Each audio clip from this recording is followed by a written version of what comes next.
Pues la tertulia, es verdad. La tertulia pasada, que estábamos hablando del ilustre americano. El señor Guzmán Blanco. Ujú. Y después de que él hizo todas esas obras bueno, brilló la personalidad y nos sembró de ese personalismo, ¿qué pasó al final? Al final, Guzmán Blanco, vamos a decir que se cansó. Entonces, cuando él ya se cansó de gobernar, él pidió ser embajador de Venezuela. Simultáneamente, Italia, Francia y España, residiendo en París, pero cobrando de los tres cargos, por supuesto. Bien, Guzmán Blanco se va y queda presidente su delfín, que es Crespo. Aunque él quiere reeditar y quiere que la Venezuela y la Caracas de su época pues brille, no es capaz porque le falta mucho el respaldo. Hay elecciones, hay elecciones y el triunfador es el general Hernández, el famoso Mocho Hernández, José Manuel Hernández. Sí. Pero hay un cacicazo impresionante y manipulan las elecciones dándole como ganador a Andueza Palacios. Reacción inmediata, revolución. Y hay revolución por parte de José Manuel Hernández y hay también revolución por la parte andina, que va a ser la más significativa. En los Andes, ¿quién se va a rebelar? Un grupo de militares o de generales que pensar que en Venezuela en aquel momento uno levantaba una piedra y salían 3 coroneles, 4 generales y 5 almirantes. Que no había academia, eso era porque habían salido a guerrear. Y más que guerreras, eran montoneras. En la parte andina vienen de Colombia. En Colombia, unos años antes, han tenido que exiliarse un coronel llamado Cipriano Castro y con ese coronel va alguien que entabló mucha amistad con él, llamado Juan Vicente Gómez. Van a estar exiliados unos 6-7 años en Colombia, en la frontera, y se van a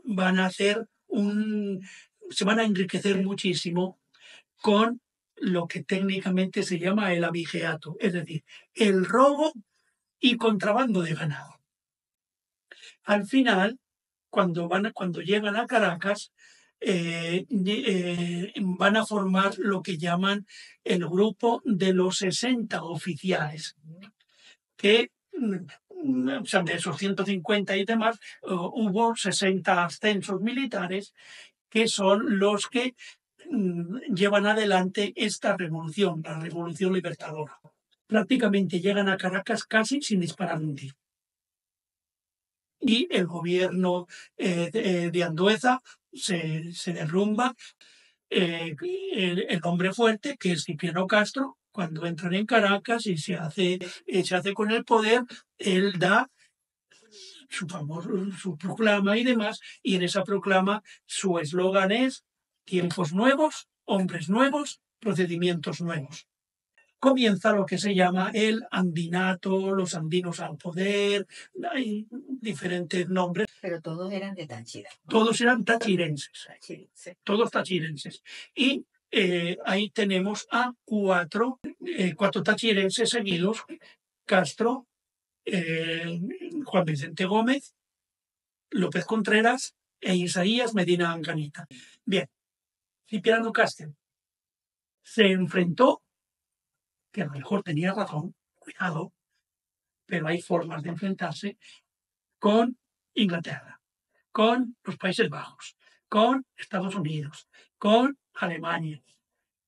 ¿Qué hicieron estos países? Simplemente mandaron sus barcos y cercaron el país. ¿Por qué? Porque Castro no quiso pagar deudas que el país que los gobiernos anteriores habían contraído con particulares. Es decir, estas potencias exigían que el país pagase a los particulares que les habían dado unos empréstitos y unos préstamos a los gobiernos venezolanos. Aquí viene, Venezuela va a tener en realidad pocos apoyos. El apoyo más significativo que creó después jurisprudencia internacional vino de parte de Argentina, con el ministro Drago, Sí. el cual defendió y al final se estableció que ningún país podía obligar ni intervenir las aduanas y los institutos financieros de otro país para cobrar algún tipo de deuda, especialmente si era privada. Esto es lo que se llama como la doctrina Drago. Los banqueros dijeron, nanay. Y Castro dijo, no hay ningún problema. Llamó a la policía, pónganle cadenas, pónganle esposas y paséenlos por la calle. Entre ellos estaba el principal financista del Banco de Venezuela, que era Matos. Entonces, eso Matos no se lo perdonó. Que Matos también era general. En realidad no era general, pero es que él... Que era general de tus puestos. Sí, sí. De estos Matos, que también sí. a él lo financiaron todos estos grupos, ¿no? Más que financiarlo, él es el gran financista y él busca las finanzas. Hubo en estos años de Castro un montón de intentos de levantamiento de los caudillos regionales. Y durante 3 años y medio, algo más o menos, Juan Vicente Gómez estuvo al frente del ejército y fue acabando con todos estos caudillos. Total que Juan Vicente Gómez, digamos, pacificó. Castro se enferma, estamos en 1906, 1907, y lo deja a él como vicepresidente, presidente encargado, unos días. Sana, ningún problema, y Castro va, más que Castro, la camarilla que lo rodea, van a impulsar lo que se llama la aclamación. El pedirle, vuelve, vuelve, que sin ti no podemos estar. Entonces, Castro hace el gran esfuerzo de regresar, aunque todavía está convaleciendo. Y tranquilamente Gómez se quita de medio, pero al poco tiempo, al año escaso, vuelve a resentirse de enfermedad y en Venezuela no pueden atenderlo. Vuelve a dejar a su compadre como presidente encargado y él se va a Europa, viene aquí a Europa, a Francia, a que le practiquen, le hagan la operación. ¿Qué es lo primero que hace Juan Vicente Gómez? Permitir la libertad de expresión. ¿Por qué? Porque con eso se estaba ganando la voluntad de los anticastristas que de una forma indirecta le van a apoyar a él. A partir de ahí, él se hace con el poder y va a estar desde 1908 hasta 1935, 27 años controlando el poder en Venezuela. El gobierno de Juan Vicente Gómez fue bueno, fue malo, fue regular. Actuaciones positivas las tuvo. Actuaciones negativas también.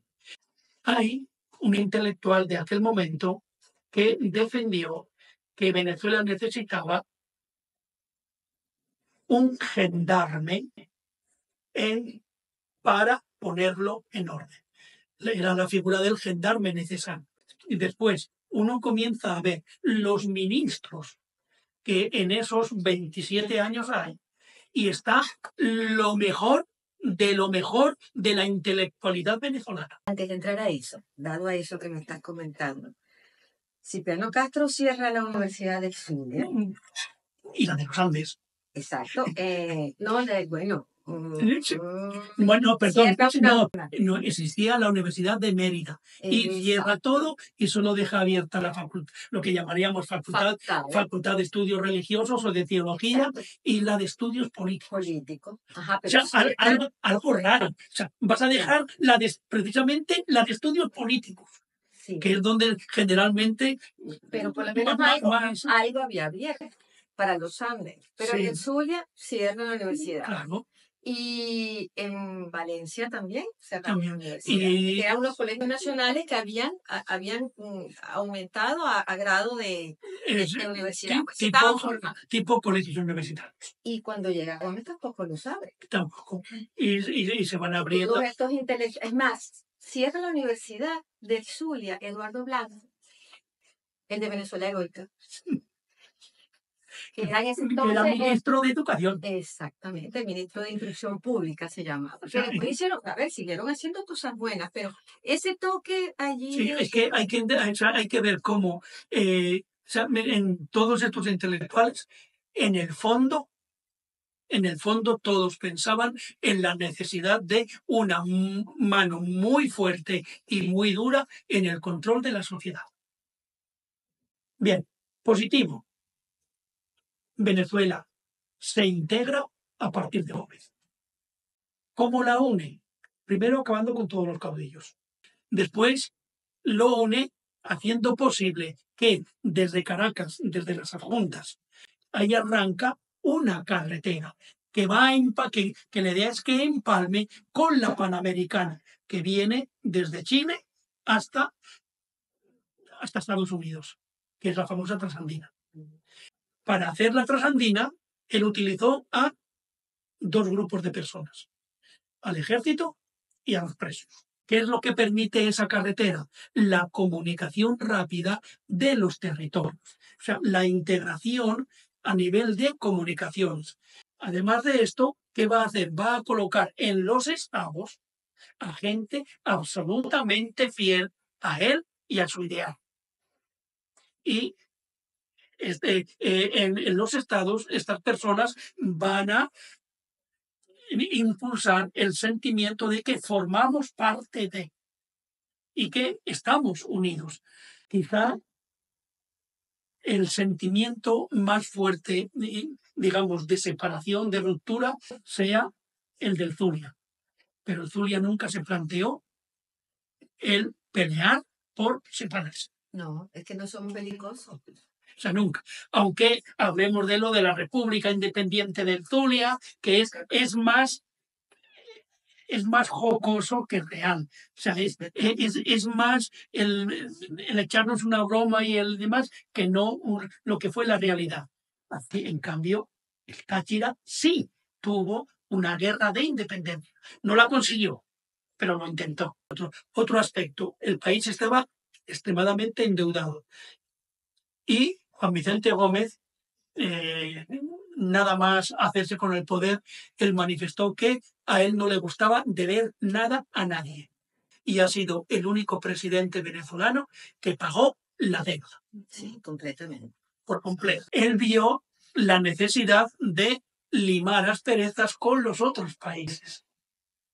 Y limó asperezas con Alemania, con Inglaterra, con Italia, con Francia, con la misma España, con la que también había habido sus rifirrafes, con Estados Unidos. Y abrió, entonces, la posibilidad de la inversión extranjera en Venezuela. Se dio cuenta del gran impulso económico que suponía el petróleo.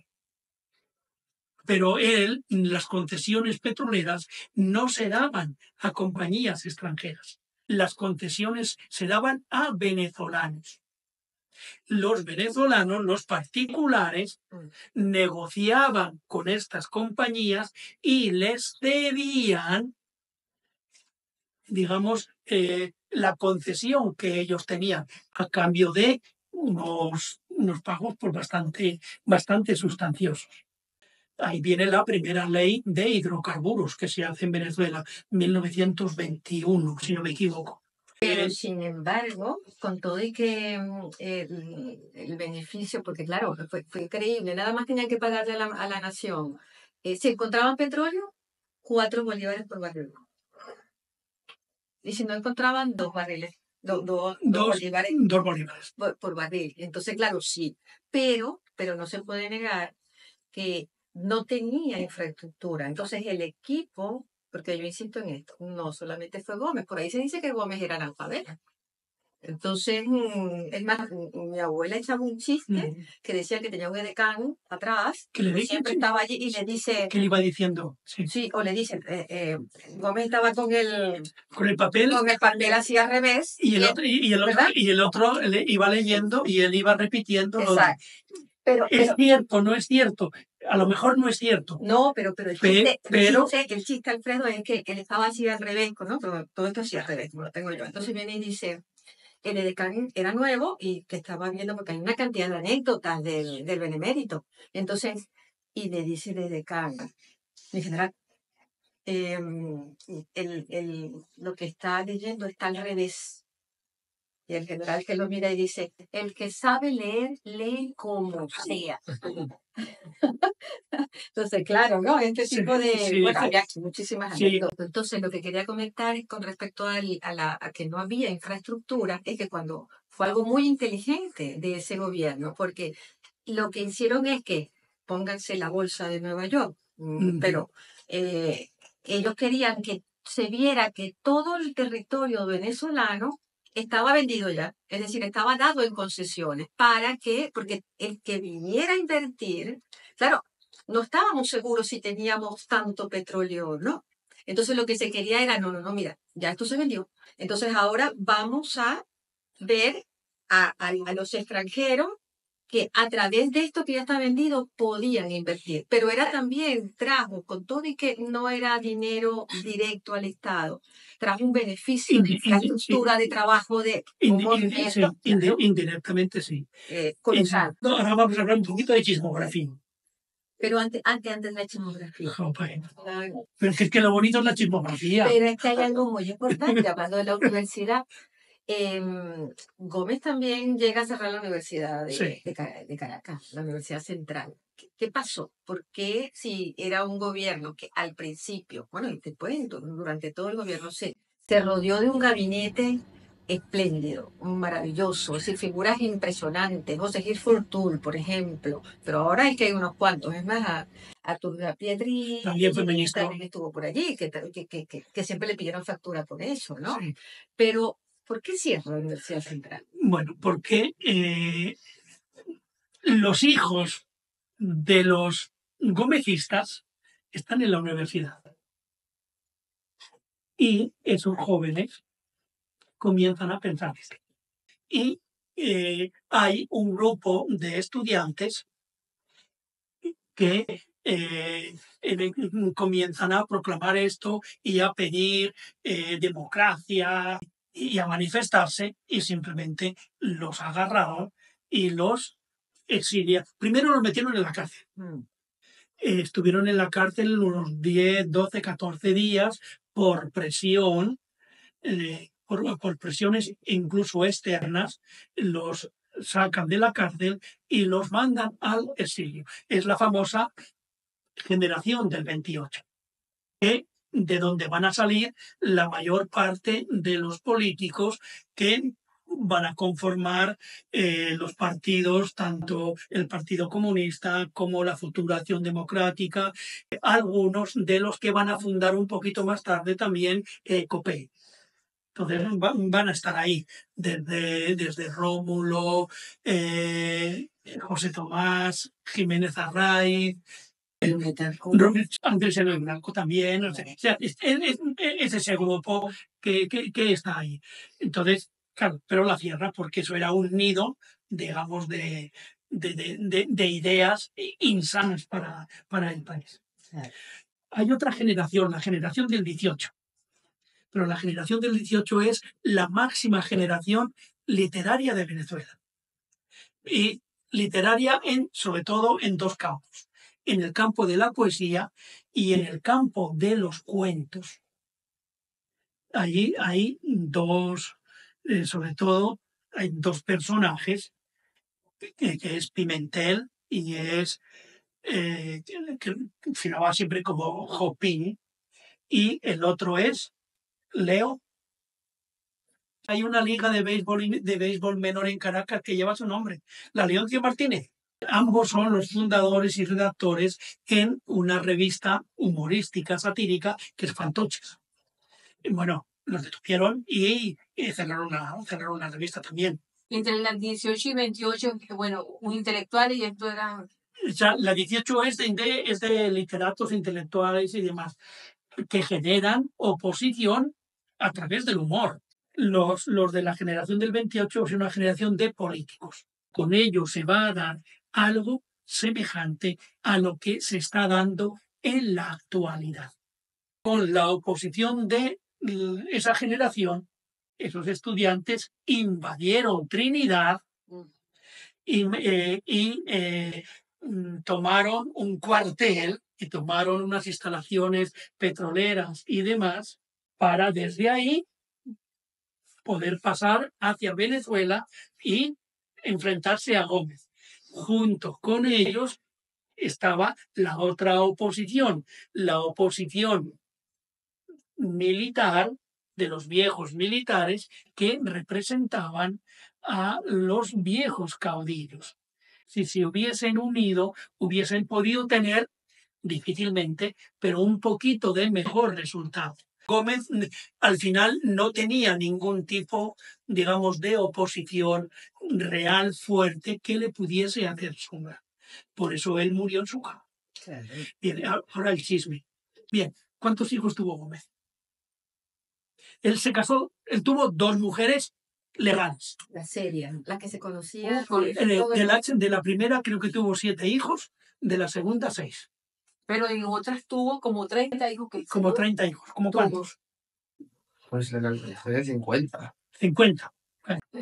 Las cifras más conservadoras hablan de 66. Las cifras parecen más reales, se acercan a los 99.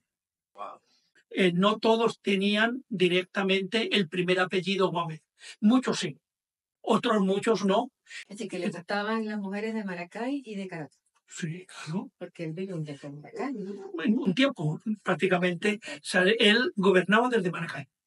Ahora, la escuela de aviación, la academia militar, el ejército profesional, la modernización inicial del ejército se va creando con Gómez.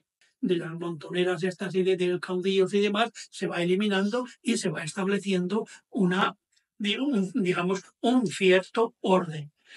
Hay un embellecimiento para la época, porque una de las cosas que él, digamos, le exigía a los gobernadores era que, o sea, no les pedía que no se enriquecieran, pero que al mismo tiempo, digamos, en donde estuviesen, se viese que estaban.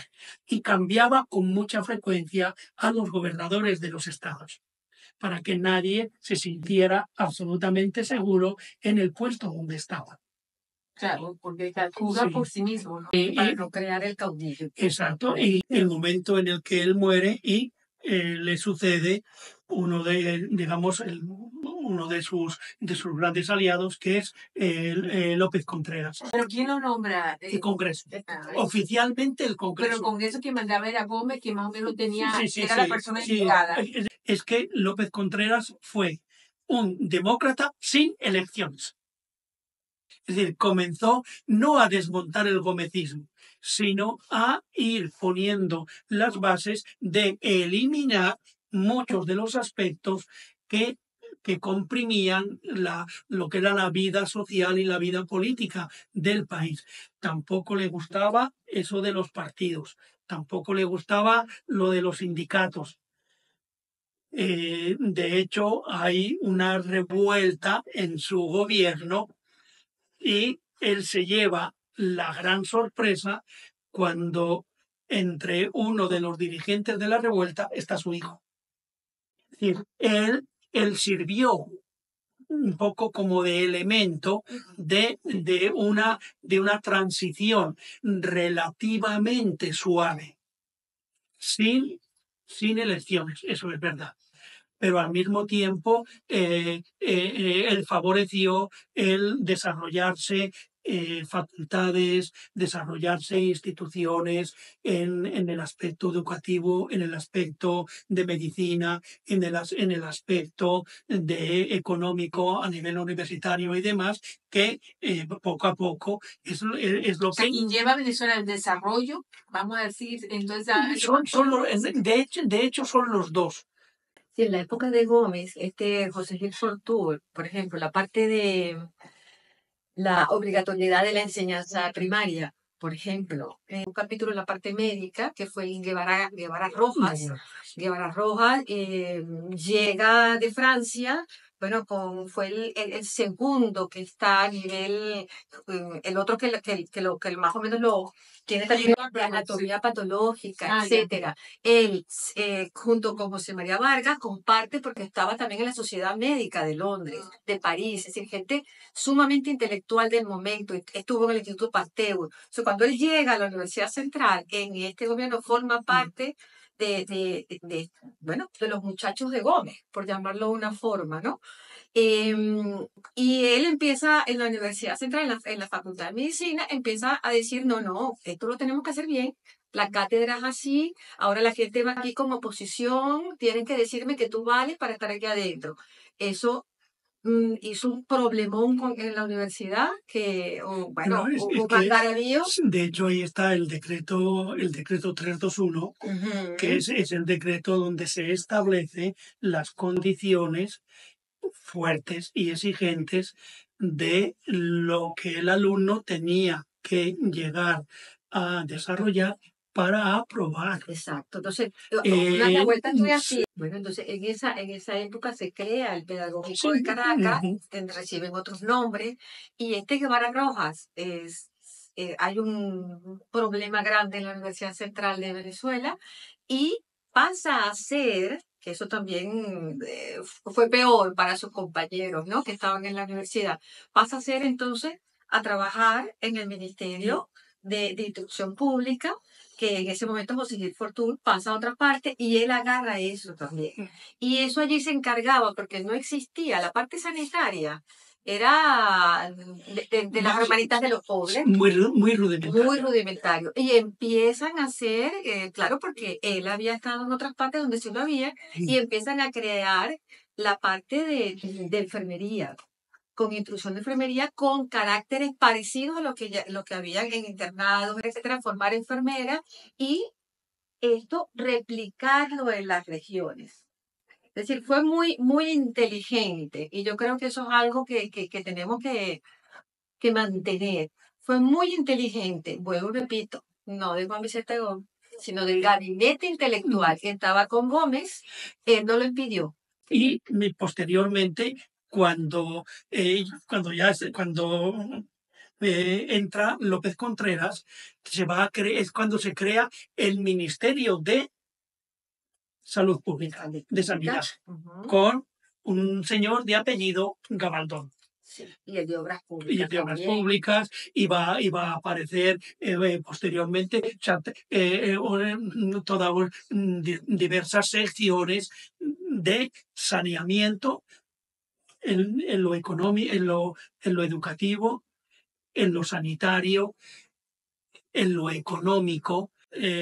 La famosa Corporación Venezolana de Fomento, que no se llamaba así inicialmente, pero que va a dar origen a esto. Y la Corporación Venezolana de Fomento no es sino el antecedente del Ministerio de Minas y el antecedente de las compañías petroleras. López Contreras permite ya los partidos. No, quien permite los partidos como tal es Medina Angarita. Y va a permitir incluso, después de mucho de eso, hasta que se legalice el Partido Comunista. Y lo extraño es que Acción Democrática, que en ese momento tienen una visión muy cercana a lo que podríamos hablar de una visión comunista, dan el golpe de Estado, Medina Angarita no quiere derramar sangre y renuncia. El comité que se hace cargo los exilia tanto a él como a López Contreras. Medina Angarita había establecido las elecciones universales masculinas, porque lo que existía antes eran las masculinas, pero solo para gente que supiera leer. Y Medina Angarita tenía previsto ampliarlo a las mujeres, supieran o no supieran leer, pero no llegó a poder ponerlo en práctica por el golpe de Estado. Ahí va a haber elecciones, las va a ganar Acción Democrática. Uno de los oficiales que está en este golpe de Estado se llama Marcos Pérez Jiménez, que entonces era un oficial medio y demás. Y está también Delgado Chalbó, que es hijo del Román del barquito del Falque. O sea, hay que entender que Venezuela era una familia. Sí. Y el ejército venezolano era un ejército de familias, de sagas familiares. Si vamos un poquito la genealogía hacia atrás, 80, 100, 120 años hacia atrás, de las grandes familias. Y estaban emparentados con las grandes familias de carácter comercial y económico. Entonces, ahí pues se juntaba todo. Los poderes, poder económico y poder militar. Y el poder militar. ¿Qué es lo que hay ahora? Vino el famoso trienio Adeco. Sí, hay algo que tenemos que recalcar, ¿no? Que es la idea de todo esto. La sociedad, es decir, criticamos mucho, pero fíjense, ¿cuánto fue Gómez? 27 años. 27 años de Gómez. Antes estuvo Castro, ¿no? 7 años. Y después, bueno, de todo eso que venía. Y la sociedad estaba allí. Y si nosotros decimos, pero bueno, nada más hablamos de un dictador, estamos hablando del otro, no. La sociedad estaba construyendo. No era un personaje que estaba construyendo. Y la particularidad del periodo de Gómez, para no herir sensibilidades, la particularidad es que por todas esas 2 décadas, además, claro, el boom petrolero, todo esto, se empleó bien el dinero, pero se desarrollaron las regiones. Eso es importantísimo. Pero no, lo que les quiero comentar, por ejemplo, en Arnoldo Gabaldón, uno de repente a los jóvenes no les suena, pues hizo una cruzada para acabar el paludismo en Venezuela. Eso, claro, hubo ayuda, la Fundación Rockefeller, etcétera, pero eso fue una cruzada. Ustedes, hay que imaginar esa gente y él con su equipo, que no era un equipazo, ni tenían unas 4x4, y fueron instruyendo junto con todo esto que se sembró de las enfermeras a nivel regional, para instruir a la gente, no solamente con el paludismo, con el Chagas, la parte de otra enfermedad del lago Valencia, que se llamaba la bilharzia. Sí.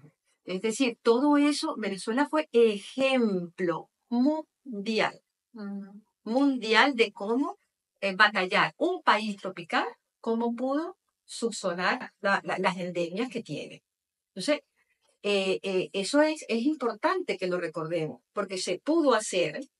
Obviamente se ha hecho, se ha mantenido ciertas cosas, se han derrumbado otras, pero se puede volver a construir.